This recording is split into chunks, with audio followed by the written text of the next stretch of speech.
कानून क्यों बना रहे हैं? मजहब के मामले में दखल क्यों दे रहे हैं आप? हैं? आप क्या लोग एक औरत के नौ शौहर? जिस दिन भी किसी के भी धर्म में, क्या मुसलमान का मजहब क्यों, तुम्हारे जहन में क्या है तुम जानो, अगर मदाखलत हुई तो फिर इस देश को आप तोड़ने का काम कर रहे हैं। उनके राजाओं ने देश का गद्दारी की थी, उनको बुलाया था, उनको दावत दी थी।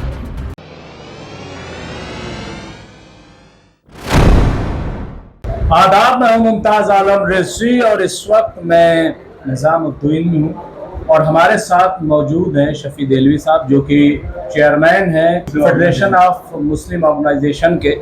हम उनसे बात करेंगे कि ये जो यूसीसी को लेकर के इतनी बहसें चल रही हैं, जाहिर है कि ये कहा जा रहा है कि सबसे ज़्यादा मुसलमान मुखालफत कर रहा है, हालांकि ऐसा है नहीं, लेकिन फिर भी जो इशूज उठाए जा रहे हैं वो ऐसा लग रहा है कि खुद सरकार जो है वो टारगेट कर रही है ख़ास तबके को और ख़ास तौर से मुसलमानों को।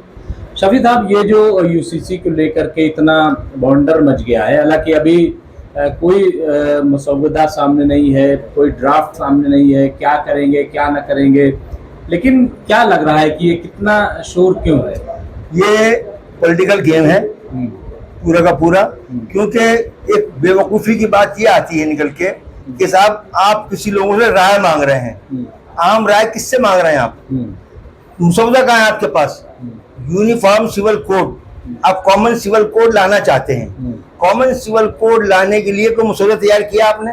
आप कह रहे हैं लाना चाहिए नहीं चाहिए, इस पर राय दीजिए। इससे बड़ी बेवकूफ़ी की बात क्या हो सकती है? इसका मतलब आप गुमराह कर रहे हैं कौम को, समाज को, देश के लोगों को।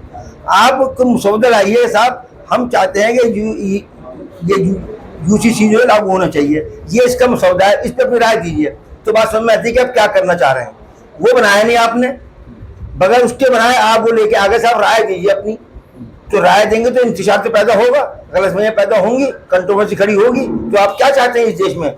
और दूसरी बात ये है, अगर मुसलमानों की बात करना चाहते हैं आप कि साहब मुसलमान सब हंगामा कर रहा है, मुसलमान हंगामा नहीं कर रहा है। मुसलमान ने हमेशा इस देश के कानून को फॉलो किया है, हमने कहाँ फॉलो नहीं किया आपको। लेकिन सच्चाई ये है कि हम बीइंग ए मुस्लिम, मैं बता रहा हूँ आपको, आप कोई भी कोड लेकर आइए, कोई भी किसी तरह का भी कानून बनाइए आप, वो कानून किसी भी धर्म के, चाहे हिंदू हो, मुसलमान हो, सिख हो, ईसाई हो, पारसी हो, जैनी हो, कोई भी हो, उसके मजहब में मदाखलत नहीं होनी चाहिए। आप कोड लाइए, कॉमन सिविल कोड लाइए, सबके लिए कानून एक जैसा होना चाहिए। कत्ल में, झूठ में, बेईमानी में, कारोबार में, धोखाबाजी में, देशद्रोह में, जहां भी हो, आप उसके लिए सबके लिए कानून एक सा होना चाहिए। ये नहीं है कि एक को जमानत मिली, एक को जमानत छोड़े, गिरफ्तार भी नहीं हो रही। एक आदमी हंगामा कर रहा है कि उसको क्रिएट कर रहा है, हंगामा क्रिएट कर रहा है, उस तरह कोई कार्रवाई नहीं है। और एक आदमी घर बैठा हुआ, उसके ऊपर आप मुकदमा लगा रहे हैं, उसको जेल में डाल रखा है, वो जेल से बाहर नहीं आएगा इसलिए कि मुसलमान है वो। तो ये गलतफहमी उस बात की है, पर आप उसको प्रोजेक्ट कर रहे हैं। उस गलतफहमी को, उन चीजों को सरकार खुद प्रोजेक्ट कर रही है बैठी। लॉ कमीशन हो या कोई भी हो या सुप्रीम कोर्ट हो, जो भारत में कानून है, आर्टिकल 25 क्या कहता है, इस पर कोई बात नहीं कर रहा।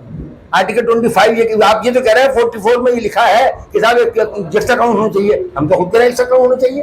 वो कह रहे हैं शफी साहब कि जो राइट्स हैं, मसलन हम जो इश्यूज वो उठा रहे हैं, बार बार इसको कह रहे हैं कि मसलन जैसे मुसलमानों में लड़के और लड़कियों को बराबर का हक नहीं है। यही तो मैं कह रहा हूँ ना। तो आप मजहब में दाखिल कर रहे हैं ना, आप कौन होते हैं किसी के मजहब में दाखिल? आपको क्या पता है क्या कानून है क्या नहीं? सबसे ज्यादा हुकूक औरत को दिए गए, उसको बराबर के हुकूक दिए गए, आपने कैसे कह दिया? आप उसमें कंट्रोवर्सी कर रहे हैं, आप मजहब पे बहस कर रहे हैं, मजहब के ऊपर, मजहब को बुनियाद बनाकर आप फिल्में बना रहे हैं, आप मजहब को बुनियाद बनाकर औरतों का दाखिला, लड़कियों का दाखिला कॉलेज में ममनू कर रहे हैं, आप उसको बुनियाद बनाकर मॉब लिंचिंग करवा रहे हैं, आप उस पर कोई कार्रवाई नहीं कर रहे किसी के खिलाफ भी। आप जगह जगह जो भड़काऊ बयान दिए जाते हैं, किसी कोई कार्रवाई नहीं होती है। आप देखते नहीं उसको कि क्या हो रहा है, कौन किसके लिए क्या कह रहा है। पार्लियामेंट का मेंबर नहीं कह रहे हम 4 शादी रोकेंगे। 4 शादियां किसी है? दिखाओ कितने होगी 4 शादियां हैं।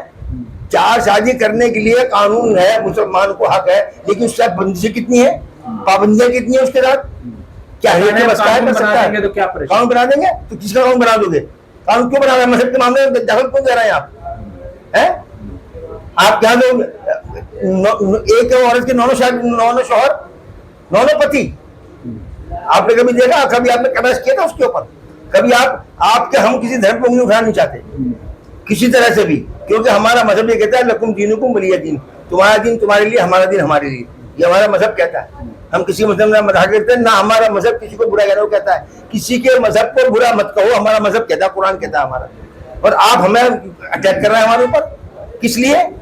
आप पहले ये बताइए आपका मुसव्वदा क्या है? नहीं देखिए ऐसा है कि वो जो बहस आ रही है वो कह रहे हैं 4-5 चीजें हैं।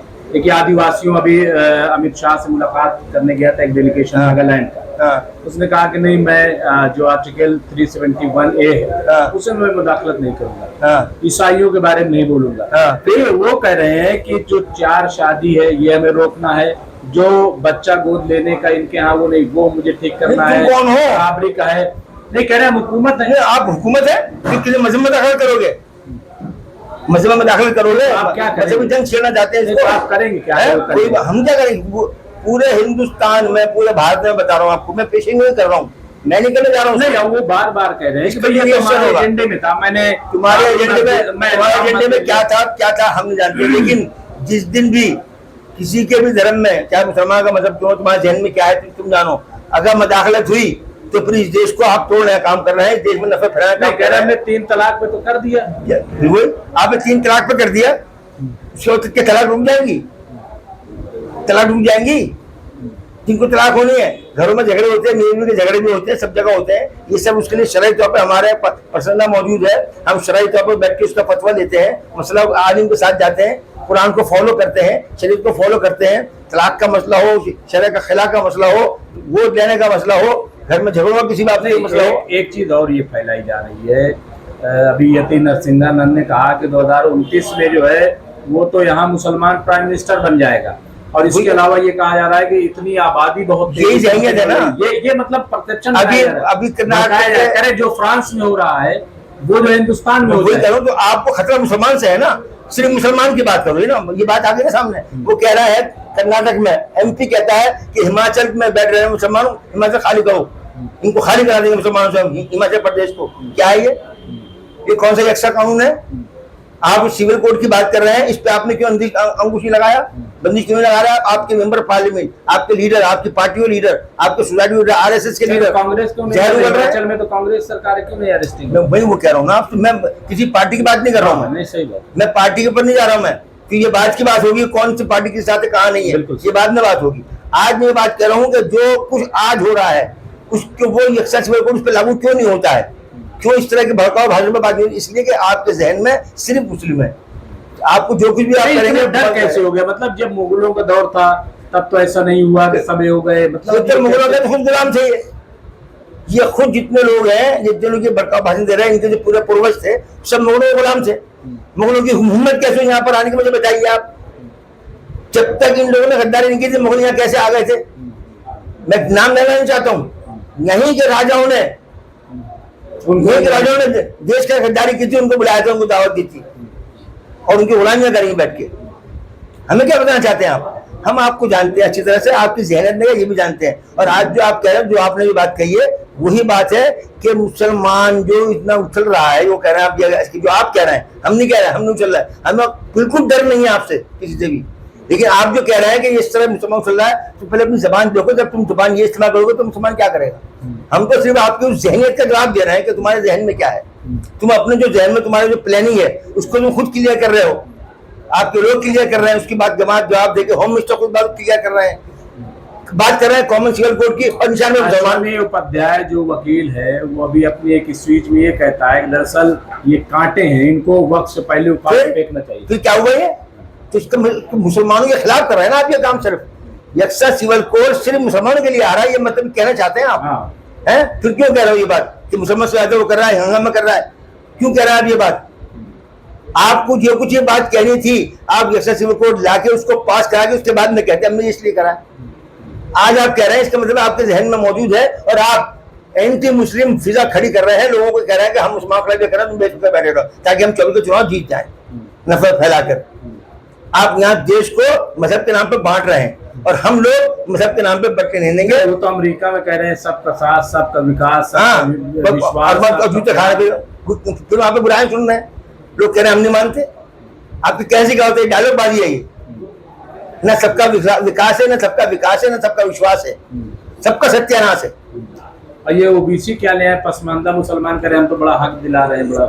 आज तक दिलाया हो तो बताओ, आज तक दिलाया हो तो बताओ ना, एक राइट दिलाया हो तो बताओ। आप स्कूलों की हालत देखिए, आप जैसे शेड्यूल की बात करते हैं, भारत में कानून मौजूद है राइट टू एजुकेशन, क्या उसको फॉलो कर रहे हैं आप? कानून है ना भारत का, राइट टू एजुकेशन। बताइए, ये प्राइवेट स्कूलों की भरमार, लाखों रुपए की फीस, कौन ये कॉमर्शियल बोर्ड है ये? बताइए मुझे। ये जो प्राइवेट स्कूल और सरकारी स्कूल का डिवीजन है, डबल स्टैंडर्ड एजुकेशन का, ये राइट टू एजुकेशन फॉलो करता है? आप कौन सा कानून की बात कर रहे हैं? कहाँ कानून है सबके लिए एक साथ? किस जगह बताइए आप, वो साबित करके दिखाइए आप। कुल मिला करके हिंदू मुस्लिम करा, हिंदू मुस्लिम करा के इनका मकसद दूसरा है, ये मजहबी नफरत फैलाना चाहते हैं। और हम यहाँ के सेकुलर हिंदू, सेकुलर मुस्लिम, सेकुलर सिख, सेकुलर ईसाई यहाँ पर इस देश को धर्म के नाम पे बंटने नहीं देंगे। आज आप नहीं देख रहे होंगे, कल आप देखेंगे, हम सब यूनाइट होकर सामने खड़े होंगे और हम इसके खिलाफ कराएंगे। हम हिंदू मुस्लिम से एक है, सब कुछ सेकुलर सब है, सब हम एक साथ हैं। सारी बात करते हैं, मेरे पे क्या बचा है? नहीं रहने दो, रहने दो। ये थे सामाजिक कारकुन शफी देलवी साहब, जिन्होंने साफ साफ कह दिया कि ये सिर्फ नफरत फैलाई जा रही है और 2024 का जो चुनाव है उसकी तैयारी है, इसके अलावा कुछ है। बहरहाल देखेंगे कि सच्चाई क्या है। शुक्रिया।